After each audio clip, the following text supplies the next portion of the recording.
I would imagine that bots could be programmed so that they are more active on a monthly basis than what Twitter is using in terms of their metric to weed these accounts out. So do you have, I mean, how comfortable are you that that 336 million MAU number is firm and that part of that aren't bots waiting to be culled?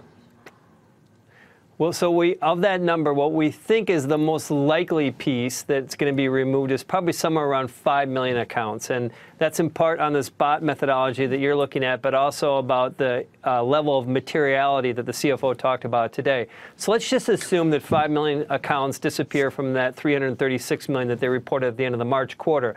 That would imply a year-over-year growth of 5% in MAUs. The year-over-year growth in the March quarter was 3%. Now, that would be down sequentially, so that would be viewed as somewhat of a negative. But I just want to comfort some investors here that this would not be some big shift in terms of the MAU growth. It actually would be a slight acceleration if they eliminated 5 million accounts. I think that there's another big piece here, too, is that this company is serious about cleaning up the broader platform. And I think that should make investors feel comfortable as well. And the third and final piece, and this isn't anything new today, but this concept of investors getting progressively more comfortable with what was a toxic phrase 3 months ago around privacy and consumer data and selling that, it's almost like we've just blown past that. And so I think based on those three factors, we feel pretty good here. Hey, Gene, does it make you feel better about maybe, let's just say it's more than 5 million accounts, but that the monetization is better on a smaller number, even though that user base is not growing in a material way to get investors excited? Yeah, there's different levers, clearly. But I think when you think about platforms, though, this growth idea is still critical. I think that even if some of the revenue per user improved but if the metrics around the core numbers were somehow different than what we're expecting, if they were more negative, there's really no way to get investors comfortable around that, even with improving revenue per user. Most likely how this plays out is that it's going to take a quarter or two for investors to try to get back to a normal run rate about what the user growth was.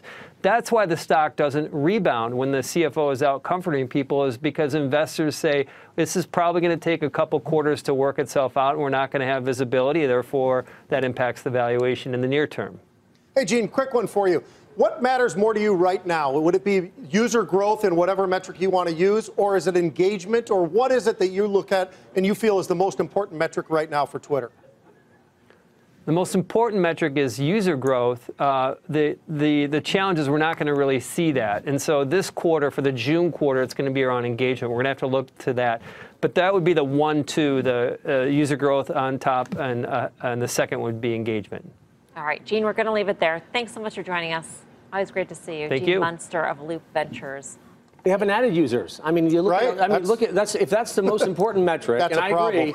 You look at they exited Q1 17 with 13%. They exited Q1 17 with. You can be disappointed, but to say that they're not growing, it is not true. They didn't grow. They ended Q1 17 with 69 million users in the U.S. They ended Q1 18 with 69 million users in the U.S. Well, they Q1 numbers I saw users internationally, up 13% year over year. Year over year. I look at 10 and the million revenues. users. So what? I'm surprised Gene didn't talk about the revenue growth. The revenue growth's up 40%. But these stories, I'm not sure what you guys want. This is a unique communication and real live broadcast platform that no one else is even close to, and they're actually finally growing. I mean, to pay a premium multiple for a stock like this in this environment, you need to see the key metrics like why, David? The users' it's such growth. a scarce property. I mean, this is really what he's saying. I mean, like, you think about it. It's not. I don't think it's actually coincidental that this thing is just taken off They as haven't Facebook been is able to grow their user base. They have 336 million. That's up 10 million. Right. I think investors over the last couple of years have gotten really comfortable with the fact that you're going to see low mid-single digit. But it's been more about engagement. It's been more about video. It's been more about a lot of the different ways that they're trying to get back and forth with the clients that are actually on there. I thought it was about monetization. And by the way, I will say that's all I hear about. I will say that it is about monetization, and that all goes back to the engagement process. But the fact that and I agree with you,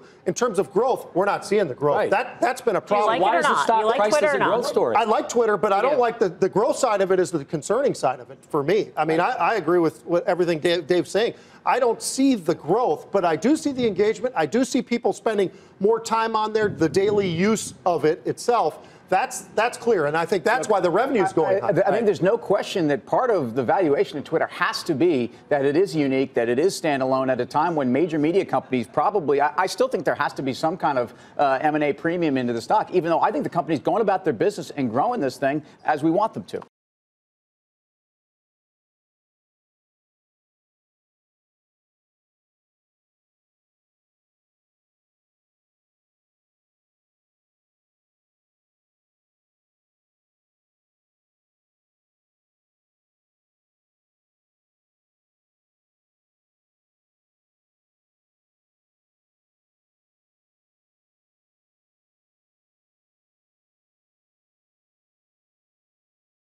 Hey there, thanks for checking out CNBC on YouTube. Be sure to subscribe to stay up to date on all of the day's biggest stories. You can also click on any of the videos around me to watch the latest from CNBC. Thanks for watching.